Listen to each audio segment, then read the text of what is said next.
अस्सलाम वालेकुम वीवर्स, आप देख रहे हैं दरिया न्यूज़ में हूं सुभान को। वीवर्स, मुल्क में महंगाई का जो तूफ़ान है, उस महंगाई के तूफ़ान पर कंट्रोल करने में वफाकी हुकूमत मुकम्मल तौर पर नाकाम हो चुकी है। उसके अलावा पीडीएम अपोजिशन जमातों का इत्तेहाद बना। उस इत्तेहाद का मकसद ये था कि अपोजिशन को, हुकूमत को टफ़ टाइम देना है और किसी भी तरीके से इस हुकूमत से जान छुड़ानी है। लेकिन हुकूमत से तो ये जान नहीं छुड़ा पा रहे, लेकिन इनमें ख़ुद में भी इख्तलाफ पैदा हो गए हैं। इस सारे मौजू पर आज के इस व्लॉग में बात होगी।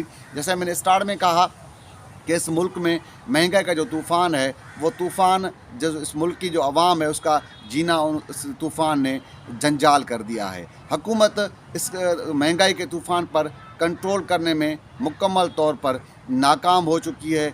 और उसके अलावा सिर्फ कभी देखा जाए तो कभी आटे का बहरान पैदा होता है, कभी पेट्रोल का बहरान है, तो कभी चीनी का बहरान है, तो कभी यूरिया जो खाद है, जो ज़रे मुल्क है हमारा, तो उसकी तो अगर वो महंगा यूरिया अगर खाद महंगी होती है तो उससे ये होता है कि जो हमारे जो काश्तकार हैं उनकी मुश्किलातों में भी इजाफ़ा होता है और जो चीज़ें हैं वो भी महंगी होती हैं। जब वो फसल तैयार होकर मार्केट में जाए, अगर उसको रेट ना मिले तो काश्तकार और ज़मींदार का भी नुकसान होता है।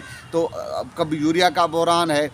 लेकिन वफाकी हुकूमत इन तमाम बहरान पर कंट्रोल करने के बजाय सिर्फ़ और सिर्फ उनके जो वज़रा हैं हुकूमत के, वो टीवी पर आते हैं और किसी न किसी पर इल्ज़ाम लगाकर ख़ुद को बरी ज़िम्मा करार देकर चले जाते हैं। आजकल यूरिया का बहरान है, तो खुसरो बख्तियार साहब ने उनकी आज मीटिंग हुई है, उनको ब्रीफिंग दी गई कि यूरिया के रेट्स क्यों बढ़े हैं, मामलात क्या हैं। उस सारे मौजू पे तो बात करते हैं, लेकिन गुज़िश्ता रोज़ उन्होंने एक इजलास में कहा कि जो आटे का जो बहरान है, सिंध में आटे की जो 20 किलो की बोरी है वो 1500 रुपये की, जबकि पंजाब में जो आटा है वो 1100 रुपये की जो बोरी वो फ़रोख्त हो रही है। सिंध हुकूमत महंगाई कर रही है, जिसके बायस उनका ये कहना था कि कराची के जो लोग हैं वो वफाक में हमारी हुकूमत है, तो कराची के जो लोग हैं वो भी पीटीआई के सपोर्टर हैं, तो सिंध हुकूमत हमारे लोगों को जो महंगा आटा दे रही है, जिसके बायस उनकी मुश्किलातों में इजाफ़ा हो रहा है। उसके अलावा आज उन्होंने कुछ अदद शुमार बताए हैं यूरिया के हवाले से। उनका ये कहना है कि जो यूरिया के जो रेट बढ़े हैं मुल्क में, उसकी ज़िम्मेवार भी उन्होंने सिंध हुकूमत को करार दे दिया है। अब अगर मान भी लें कि सिंध हुकूमत ज़िम्मेवार है, लेकिन ये कह देने से मामलात हल नहीं होते। काश्तकारों को फ़ायदा नहीं होता, हमें फ़ायदा नहीं होता, आवाम को इस बात से फ़ायदा नहीं होता। हुकूमतों का काम होता है मामलात हल करना, लेकिन यहाँ पर ये एक ट्रेंड बन गया है कि इल्ज़ाम लगाकर ख़ुद को बरी कर दें इस बात से। उन्होंने आज एक आदाद शुमार ज़ाहिर किए। उनका ये कहना है कि आदाद शुमार जो उनके, जैसे मैंने पहले बताया, कि उनके हैं कि पिछले साल की निस्बत पंजाब में यूरिया की जो सप्लाई है वो 4% कम रही है। उनका ये कहना है कि सिंध में साल तलब के लिहाज से यूरिया की सप्लाई 52% ज़्यादा है। उनका ये कहना है कि सिंध में जो यूरिया है उसको ज़ख़ीराअंदोज़ी की गई है, जिसके बायस कीमतों में इजाफ़ा हुआ है और उसका जो है ना बहरान पैदा हुआ है। उनका ये कहना है कि जो सिंध हुकूमत है वो ज़ख़ीरा अंदोज़ों के ख़िलाफ़ कार्रवाई नहीं कर रही, जिसके बायस जो यूरिया के जो रेट हैं उनमें इजाफ़ा हुआ है। उनका ये कहना है कि पंजाब हुकूमत ने कार्रवाइयाँ की हैं, जिसमें 2.76 लाख टन जो खाद है वो कब्ज़े में ली गई है, लेकिन जो सिंध हुकूमत है वो ज़ख़ीरा अंदोज़ों के ख़िलाफ़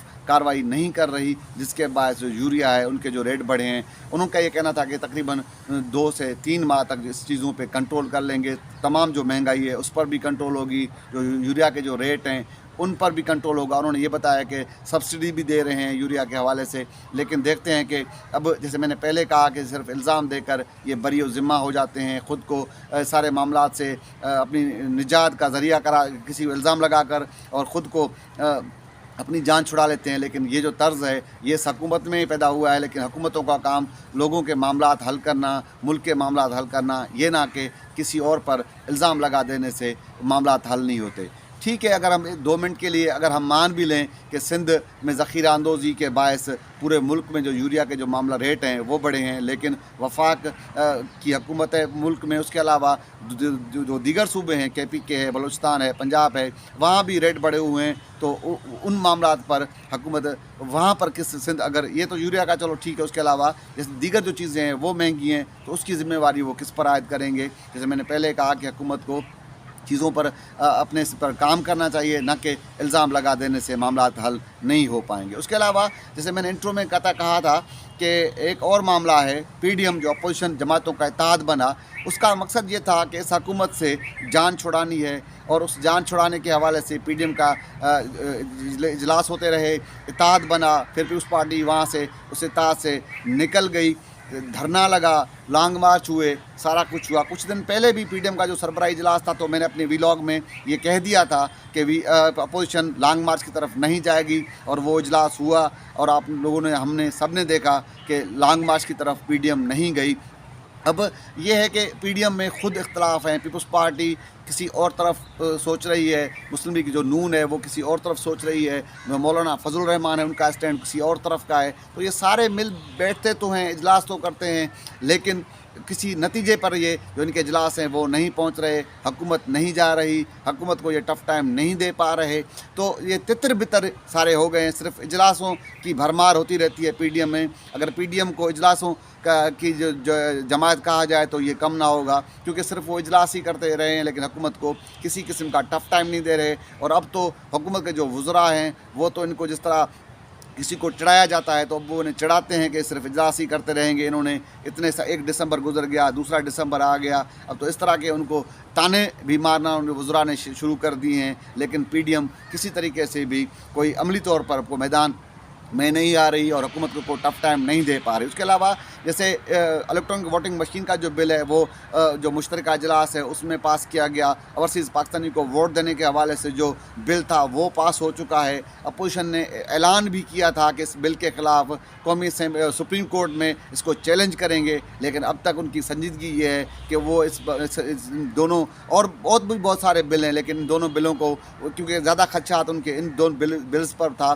तो अब तक उन्होंने इन बिलों के ख़िलाफ़ भी सुप्रीम कोर्ट वो नहीं गए, वो कमेटी वहीं की वहीं है, उसका कोई चीज़ नज़र नहीं आ रही कि अपोजिशन किस तरीके से इन बिलों को चैलेंज करेगी। अब तो ये हुआ है कि कौमी असम्बली ने वो बिल सिग्नेचर के लिए सदर को भी भेज दिए हैं, अगर सदर उन बिलों पर सिग्नेचर कर देंगे तो वो कानून नाफिज हो जाएगा। लेकिन अब तक अपोजिशन की संजीदगी ये है कि वो सिर्फ इकट्ठे बैठती हैं, इजलास करते हैं आपस में, लेकिन अमली तौर पर वो हुकूमत को टफ़ टाइम देने में मुकम्मल तौर पर नाकाम ही नज़र आते हैं। सिर्फ उनके इजलास होते रहते हैं, लेकिन अब हुकूमत के ख़िलाफ़ कोई मुस्बत तरीके से किसी ताकत के अंदाज़ में कोई वो फ़ैसला नहीं कर पा रहे। जैसे मैंने पहले कहा कि वो फ़ैसला ना करने की वजह सिर्फ यही है कि मुस्लिम लीग नून जब इजलास में मुस्लिम लीग नून एक तरफ तो पीपल्स पार्टी दूसरी तरफ, तो मौलाना फजल रहमान साहब का रुख तीसरी तरफ होता है और दूसरी जमात उनका रुख चौथी तरफ होता है। तो ये सारे एक बात पर मुत्तफिक नहीं हो रहे, और हो ये रहा है कि जो अवाम है